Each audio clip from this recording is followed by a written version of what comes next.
sa bawat Pilipino ang pagiging matulungin at mapagmahal sa kapwa. Ito ang pinamalas ng Pulis Calasiao sa hiling ng isang binatang may stage 4 cancer sa kanilang nasakupan.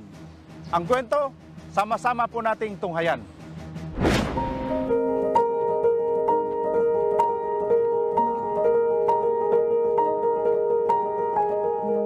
Hindi sila genie in a bottle sa pelikulang Aladdin, kundi sila ang mga matitikas na pulis ng Calasiao, Pangasinan.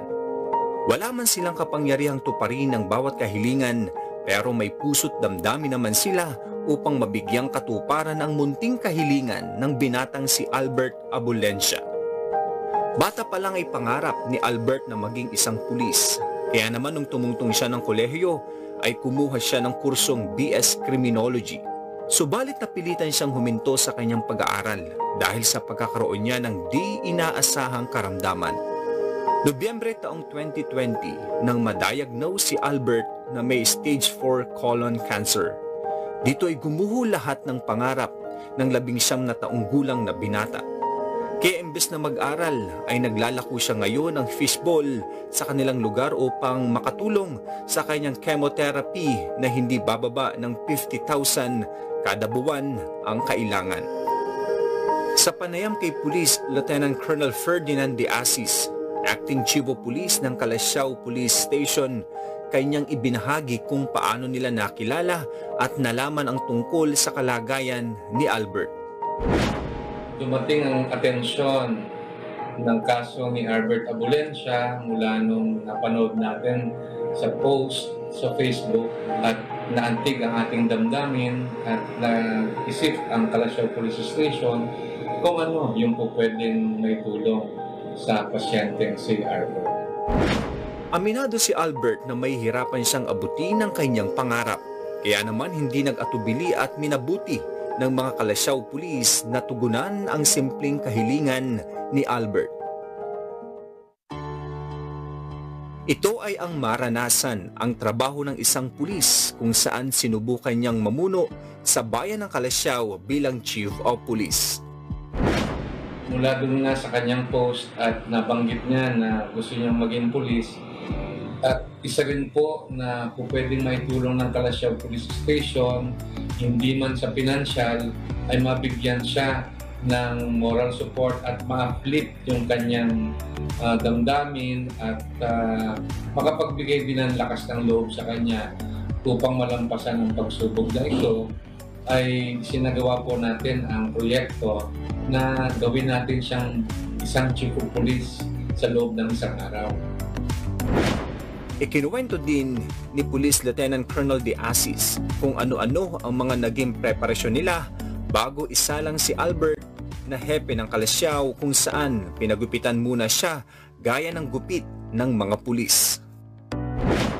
Well, pinag-usapan natin ng ating mga key officers dito po sa Calasiao Police Station kung ano yung po pwede namin ibigay sa kanya. Bigyan siya ng uniform, iparana sa kanya ang pag-upo bilang isang chief of police at makapagbigay ng command sa atin pong mga kapulisan. Dagdag pa niya dito ang mga naging aktibidad ni Albert sa buong araw bilang hepe ng Calasiao. Binigyan nga po natin siya ng PNP uniform, isang athletic uniform, at pinasuot natin sa kanya at saka natin siya isinakay sa mobile patrol unit at pinaikot natin sa mga quarantine checkpoint at pinag-observe kung ano yung mga ginagawa ng ating mga kapulisan sa buong araw. Bukod doon, nung dumating siya dito sa police station, binigyan natin siya ng arrival honor at ipinresent sa atin pong mga kapulisan si Albert Abulencia at pinaliwanag yung kanyang kalagayan. Dahil nga rito ay batid ang labis na kagalakan sa mukha ng binata at bukod pa rito ay inabutan din siya ng munting tulong mula sa himpilan ng Calasiao. Hindi pa dyan nagtatapos ang kwento ni Albert dahil bukod sa munting tulong at pagtupad sa kanyang munting pangarap ay binigyan din siya ng full scholarship ng Calasiao MPS mula sa Metro Dagupan Colleges. nalaman din po natin doon sa Facebook post na ongoing yung kanyang pag-aaral sa criminology at natigil siya dahil dito wala siyang pang-tuition. Isa nga rin po yon na naging idea natin para isang guni sa partner natin na Metro Dagupan Colleges kung saan hinandugan siya ng full scholarship at mamili siya kung ano ang kurso na gusto niya para makatapos siya ng pag-aaral sa kolehiyo. Nagbigay din ng words of encouragement si Police Lieutenant Colonel De Asis kay Albert at sa magulang nito, ganun din sa mga kabataan na nangangarap maging isang pulis. Well, para kay Albert Abulencia, maraming salamat sa pagtanggap ng aming mga tulong na ibinigay sa iyo. Sana ay maging inspirasyon ito na lumakas ka, malampasan yung iyong dinaranas ngayon at matupad ang totoong pangarap mo na maging pulis at makasama mo ang inyong Calasiao Police Station. Para sa lahat ng mga kagaya ni Albert, may dinaranas man kayo sa buhay, may sakit, malusog, ipagpatuloy nyo yung inyong pag-aaral, mag-graduate sa college, palakasin ang katawan, at naririto lang ang inyong Calasiao Police Station para gabayan kayo, tulungan kayo, ituro kayo sa tamang landas at hindi mapariwara o kung anuman.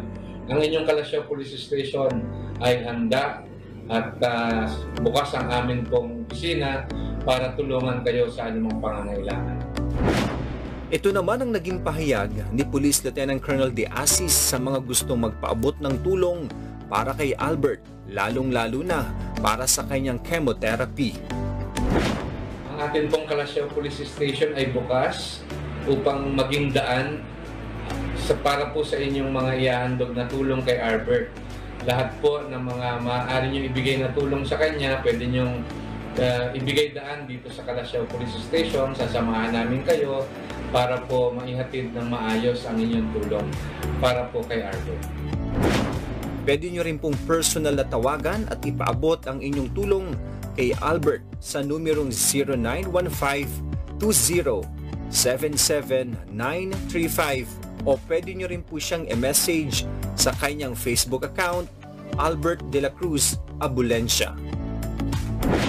Lubos na ipinagdarasal ang paggaling ni Albert nang sa ganon ay madagdagan pa ang mabubuting alagad ng batas sa hanay ng Philippine National Police.